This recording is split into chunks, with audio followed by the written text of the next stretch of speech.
Indian stock മാർക്കറ്റിനെയും സെബിയെയും ലക്ഷ്യമാക്കി കഴിഞ്ഞ ആഴ്ച ഹിൻഡൻബർഗ് ഒരു റിപ്പോർട്ട് പുറത്തുവിട്ടിട്ടും കഴിഞ്ഞ ആഴ്ച ഇന്ത്യൻ മാർക്കറ്റ് ശക്തമായ റിക്കവറി നടത്തുകയും ഇൻഡെക്സ് വീക്ക്ലി ബേസിസിൽ 24,500 മുകളിൽ പോസിറ്റീവ് ക്ലോസിംഗ് നൽകുകയും ചെയ്തു.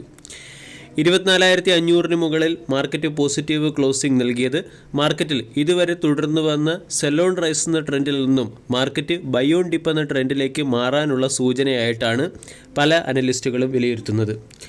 24,500 മുകളിൽ മാർക്കറ്റ് പോസിറ്റീവ് ക്ലോസിംഗ് നൽകിയതുകൊണ്ട് ടെക്നിക്കൽ പെർസ്പെക്റ്റീവ് 24,100 മാർക്കറ്റിൻ്റെ സ്ട്രോങ് സപ്പോർട്ടായി പ്രവർത്തിക്കും. വരും സമയങ്ങളിൽ 25,000, 24,700 തുടങ്ങിയ റെസിസ്റ്റൻസ് സോണുകളിലേക്ക് നിഫ്റ്റി നീങ്ങാനുള്ള സാധ്യതയുമുണ്ട്. അതേസമയം 24,100 എന്ന സപ്പോർട്ട് നഷ്ടമായി കഴിഞ്ഞാൽ മാർക്കറ്റിൻ്റെ ട്രെൻഡ് ബിയറിഷ് ട്രെൻഡിലേക്ക് മാറും, അല്ലെങ്കിൽ ഒരു ബിയറിഷ് ഫ്ലാഗ് രീതിയിലുള്ള ബ്രേക്ക് ഡൗണും മാർക്കറ്റിൽ പ്രതീക്ഷിക്കാം. വരും സമയങ്ങളിൽ 24,100 മാർക്കറ്റിൻ്റെ ഒരു ക്രൂഷ്യൽ ലെവലായി പ്രവർത്തിക്കും. ബാങ്ക് നിഫ്റ്റിയെ സംബന്ധിച്ചിടത്തോളം വരും ദിവസങ്ങളിൽ 50,600 മുകളിൽ ബാങ്ക് നിഫ്റ്റി സസ്റ്റെയിൻ ചെയ്യുകയാണെങ്കിൽ 52,000 എന്ന ലെവലിലേക്ക് മാർക്കറ്റ് നീങ്ങിയേക്കാം, അല്ലെങ്കിൽ ബാങ്ക് നിഫ്റ്റി നീങ്ങിയേക്കാം.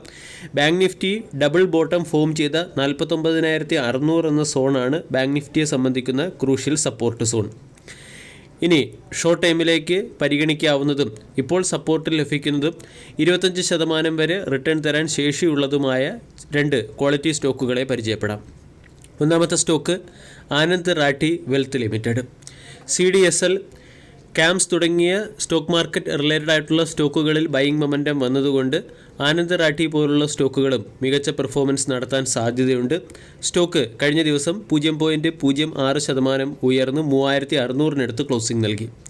15,000 കോടി രൂപയുടെ മാർക്കറ്റ് ക്യാപ്പുള്ള കമ്പനിയുടെ valuation 61.47, dividend yield 0.50%, 52 week high 4,300, 52 week ഹൈയിൽ നിന്നും സ്റ്റോക്ക് ഡിസ്കൗണ്ടിൽ ലഭിക്കുന്നു.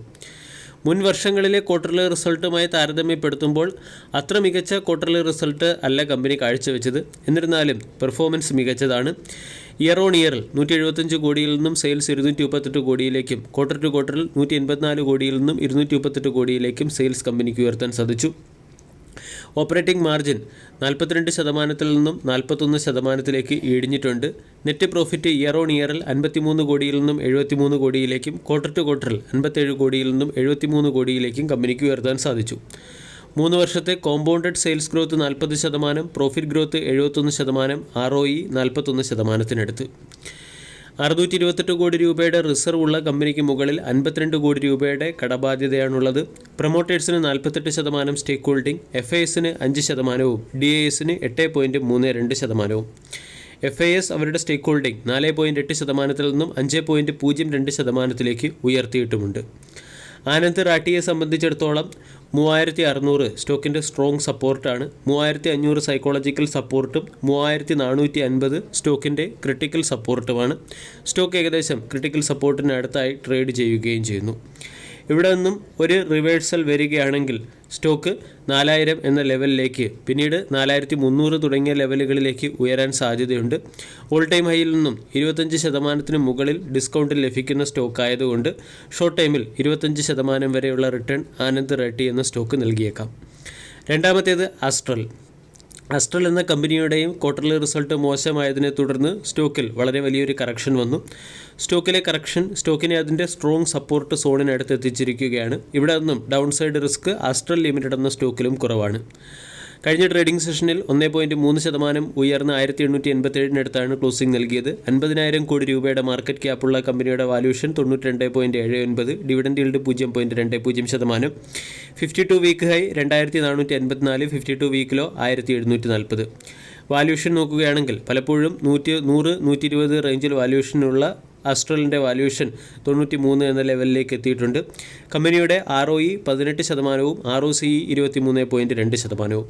ക്വാർട്ടർലി റിസൾട്ടിൽ ഇയർ ഓൺ ഇയറിൽ സെയിൽസ് 1,283 കോടിയിൽ നിന്നും 1,384 കോടിയിലേക്ക് ഉയർന്നെങ്കിലും ക്വാർട്ടർ ടു ക്വാർട്ടർ സെയിൽസ് 1,625 കോടിയിൽ നിന്നും 1,384 കോടിയിലേക്ക് ഇടിയുകയായിരുന്നു. കൂടാതെ net profit quarter to quarter 181 കോടിയിൽ നിന്നും 120 കോടിയിലേക്ക് ഇടിയുകയും ഇയർ ഓൺ ഇയറിൽ ഫ്ലാറ്റ് പ്രോഫിറ്റ് റെക്കോർഡ് ചെയ്യുകയും ചെയ്തു. കമ്പനിയുടെ എക്സ്പെൻസ് ഉയർന്നതാണ് പെർഫോമൻസ് മോശമാകാനുള്ള പ്രധാന കാരണം.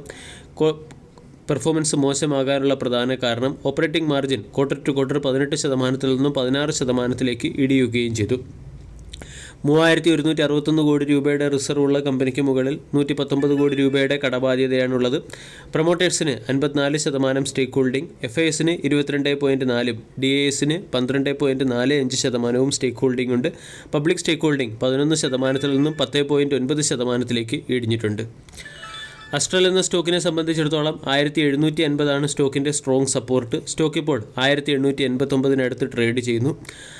1750 സ്റ്റോക്കിൻ്റെ ഏറ്റവും മികച്ച സപ്പോർട്ട് ആയതുകൊണ്ട് ഡൗൺ സൈഡ് റിസ്ക് വളരെ കുറവാണ്.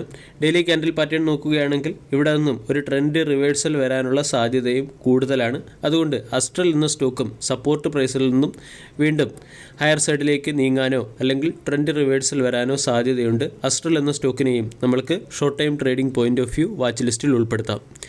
വീഡിയോ എല്ലാവർക്കും ഇഷ്ടമായി എന്ന് വിശ്വസിക്കുന്നു. Thank you.